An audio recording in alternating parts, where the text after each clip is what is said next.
Hi viewers, welcome back to our channel. இன்னைக்கு வீடியோவில் நம்ம பார்க்க போகிறது இந்தியாவோட ஒரு controversial infrastructure project in modern history அப்படின்னே சொல்லலாம். ஒரு அழகான ஐலாண்ட், அதில் அன்கான்டாக்டட் ட்ரைப்ஸ் வாழ்கிறாங்க. அதாவது இது வரைக்கும் வெளி உலகத்தை பார்க்காத ட்ரைபல் மக்கள், அப்புறம் ஆமைகள், ரெயின் ஃபாரஸ்ட் இதெல்லாம் இருக்கிற ஒரு இடம். அந்த இடத்த டோட்டலாக அழித்து மெஜாரிட்டி மரங்களை நீக்கி ஒரு பெரிய போர்ட், ஒரு பெரிய சிட்டி, ஒரு மிலிட்ரி கிரேடட் ஏர்போர்ட் இதெல்லாம் கெட்ட பிளான் பண்ணியிருக்காங்க இந்தியன் கவர்மெண்ட். இதுதான் அந்த 81,000 crore great Nicobar island development project. கொஞ்ச நாளைக்கு முன்னாடி ஏப்ரல் 2026 இந்த ஐலாண்ட் மறுபடியும் ஒரு பொலிட்டிக்கல் இஷ்யூவா உருவெடுத்துச்சு. இந்தியாவோட அப்போசிஷன் லீடர் ராகுல் காந்தி இந்த ஐலாண்டை டூர் பண்ணி இந்த ப்ராஜெக்ட் ஒரு டிஸ்ட்ரக்ஷன், டெவலப்மெண்ட்ற பேர்ல என்வாயர்மெண்ட்டுக்கு உண்டாகிற அழிவு அப்படின்னு சொன்னாரு. அதே இது ரிட்டையர் ஆன ஆர்மி ஆஃபீஸர்ஸோ சைனாவோட ஆதிக்கத்தை தடுக்க இந்த ப்ராஜெக்ட் உறுதுணையா இருக்கும் அப்படின்னு சொன்னாங்க. ஸோ இந்த ப்ராஜெக்டோட ஆக்சுவல் உண்மை என்ன? இது உண்மையிலே ஜியோ பொலிட்டிக்கல் மாஸ்டர் ஸ்ட்ரோக்கா இல்ல மீள முடியாத சுற்றுச்சூழல் பேரழிவா? இதை பத்தி தான் இன்னைக்கு வீடியோல பார்க்க போறோம். Welcome to Snows Tamil podcast. முதல்ல இந்த ப்ராஜெக்டோட டீட்டெயில்ஸ் பார்க்கலாம். அப்போ அந்த ஐலாண்ட் நிக்கோபார் ஐலாண்ட்ஸ் அப்படின்றது அந்தமான் நிக்கோபார் ஐலாண்ட்ஸ்ல சதர்ன் ரீஜன்ல இருக்கு. 2050 இதை முடிக்கணும் அப்படின்றது பிளான். இந்த ப்ராஜெக்டுக்கு டோட்டலா 166 ஸ்கொயர் கிலோமீட்டர் தேவைப்படுது. அதாவது அந்த ஐலாண்ட்ல அட்லீஸ்ட் 18% தேவை. இப்போ இதுல ஒவ்வொன்றா என்ன கட்ட போறாங்க அப்படின்னா, இது international container transshipment hub at Galathea bay. Galathea bay அப்படின்றது சதர்ன் ரீஜன்ல இருக்கு. அங்கே இந்த இன்டர்நேஷ்னல் கண்டெய்னரோட கெப்பாசிட்டி எவ்வளோ அப்படின்னா 14.2 மில்லியன் TEU. அதாவது நம்ம மேஜர் போர்ட் ஹப் சிங்கப்பூர், துபாய்லாம் எவ்வளோ தூரம் ஹேண்டில் பண்ணுற கெப்பாசிட்டி இருக்கோ அதுக்கு ஈக்குவலாக இதை கட்ட பிளான் பண்ணுறாங்க. ரெண்டாவது ஒரு மெகா பவர் பிளான்ட், ஒரு 450 megawatt gas and solar power plant கெட்ட பிளான் பண்ணியிருக்காங்க. ஏன்னா ஒரு புது நகரமே கெட்ட போகிறனால அதை பவர் பண்ண எனர்ஜி தேவை, அதனால ஒரு பவர் பிளான்ட். மூணாவது ஒரு கிரீன்ஃபீல்ட் டவுன்ஷிப்.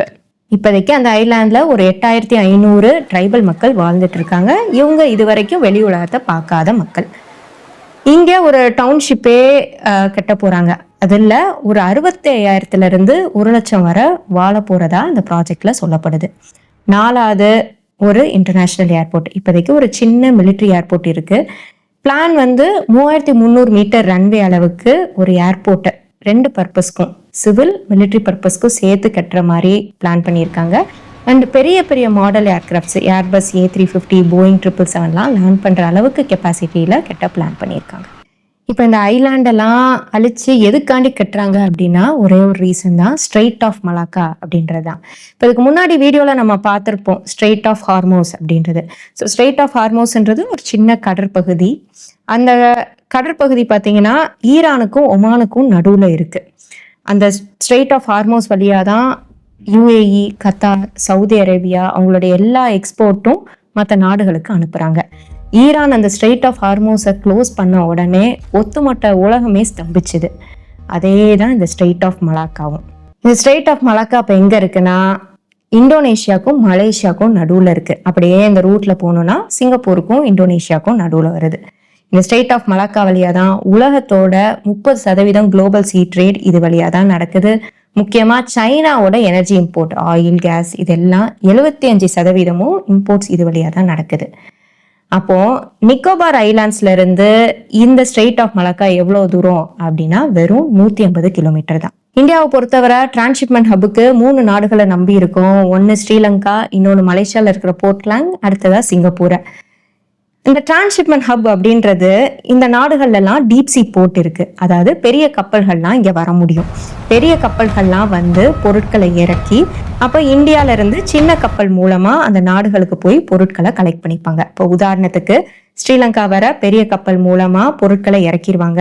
அப்புறம் இந்தியால இருந்து சின்ன கப்பல் மூலமா அந்த பொருட்களை வாங்கிப்பாங்க. இதுதான் அந்த டிரான்ஸ்ஷிப்மெண்ட் ஹப். இப்போ ட்ரிவாண்ட்ரத்துலேயே டீப் சீ போர்ட் இருக்கு. ஆனால் அதோடைய லொக்கேஷனும் ஒரு டிஸ்அட்வான்டேஜ். ஏன்னா ஸ்ரீலங்காவை சுற்றி வரனால அதோடைய லொக்கேஷனும் டிஸ்அட்வான்டேஜாக இருக்கிறனால இந்த 3 நாடுகளை தான் நம்பி இருக்கும். இப்போ இந்த சின்ன கப்பலை மற்ற நாடுகளுக்கு அனுப்பும் போது அதுக்குண்டான செலவுகள் இருக்கும். அதனால என்ன பிளான் பண்றாங்கன்னா, இந்த நிக்கோபார் ஐலாண்ட்ஸ்ல இருக்கிற கலாட்டியா பே அப்படின்ற இடத்துல ஒரு டிரான்ஸ்ஷிப்மெண்ட் ஹப் கட்டிட்டோம்னா மற்ற நாடுகளை டிபெண்ட் பண்ணி இருக்கணும் அப்படின்ற அவசியம் இல்லை. டைரக்டா நம்மளே பொருட்களை வாங்கிக்கலாம். அது மூலமா வருமானங்களும் வரும். ஏன்னா நிக்கோபார் ஐலாண்ட்ஸ் வந்து டீப் சீ போர்ட் தான். ரெண்டாவது, சைனாவோட பீப்புள்ஸ் லிபரேஷன் ஆர்மி அவங்க இந்தியன் ஓஷன்ல நிறைய இன்வெஸ்ட்மெண்ட்ஸ் கட்டியிருக்காங்க. இப்படி இந்தியாவோட பாதுகாப்புக்கு ஒரு அச்சுறுத்தலா இருக்கிறனால இந்த நிக்கோபார் ஐலாண்ட்ஸ்லேயே ஒரு சிட்டி, ஒரு போர்ட், ஒரு ஏர்போர்ட், ஹாஸ்பிட்டல்னு கட்டிட்டோம்னா அது ஒரு ஃபர்ஸ்ட் லைன் டிஃபென்ஸ் மாதிரி இருக்கும் அப்படின்னு டிஃபென்ஸ் ஸ்பெஷலிஸ்ட் கணிக்கிறாங்க. பட் இதில் என்ன இழக்கிறோம் அப்படின்னா, ஃபர்ஸ்ட் இது மரங்கள். ஆல்ரெடி கிளைமேட் சேஞ்ச்னால பயங்கரமான ஒரு வெக்கையை உலகம் ஃபுல்லாகவே உணர்றோம். அப்போ இந்த ப்ராஜெக்ட்டுக்கு கிட்டத்தட்ட 10 லட்சம் மரங்கள் அழிக்க நேரிடும் அப்படின்னு சொல்லப்படுது.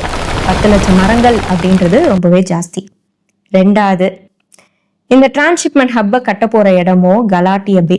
அந்த கலாட்டிய பேல தான் ஆமைகள் முட்டையிடுற இடம்.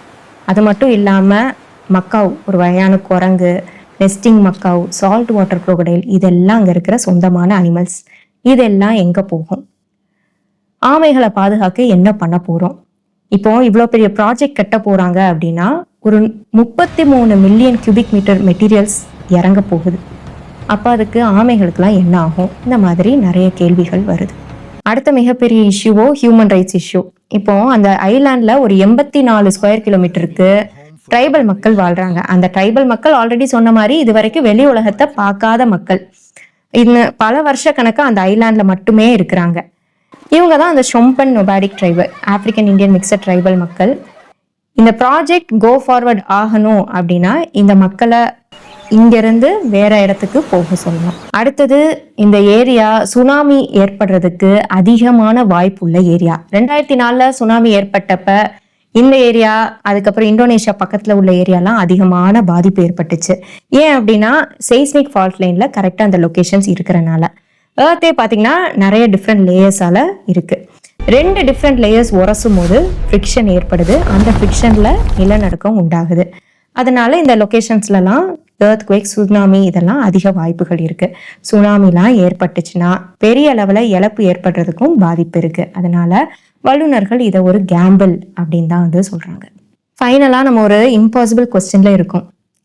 இந்தியாவோட மெரிடைம் பார்டர் செக்யூர் பண்ண வேண்டிய கட்டாயத்தில் இருக்கும். ஏன்னா ஃபாரின் டாமினேஷன் ஜாஸ்தியாக இருக்குது. சைனா அவங்களுடைய ஹப்ஸை இன்க்ரீஸ் பண்ணிட்டே போகிறாங்க.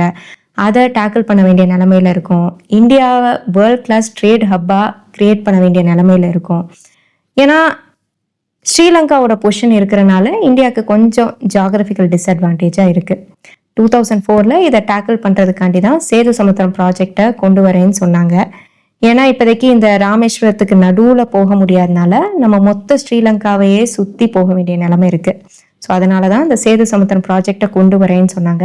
பட் அந்த ப்ராஜெக்டை ரிலிஜியஸ், அதுக்கப்புறம் என்வாயர்மெண்டல் ரீசன்ஸை காட்டி அந்த டைமில் இப்போ இருக்கிற கரண்ட் கவர்மெண்ட் பிஜேபி அந்த ப்ராஜெக்டை எதிர்த்தாங்க. ஆனால் இன்னைக்கு இந்த ப்ராஜெக்டை ப்ரொபோஸ் பண்ணுறது ரூலிங் கவர்மெண்ட், ஆனால் எதிர்க்கிறதோ காங்கிரஸ். ஸோ இந்த ப்ராஜெக்ட் வந்துச்சுன்னா எக்கலாஜிக்கல் லெவலில் ஒரு பெரிய அழிவை பார்ப்போம். இந்த வீடியோ உங்களுக்கு பிடிச்சிருக்கும்னு நினைக்கிறேன். பிடிச்சிருந்தா கண்டிப்பாக லைக் பண்ணி சப்ஸ்கிரைப் பண்ணிக்கோங்க.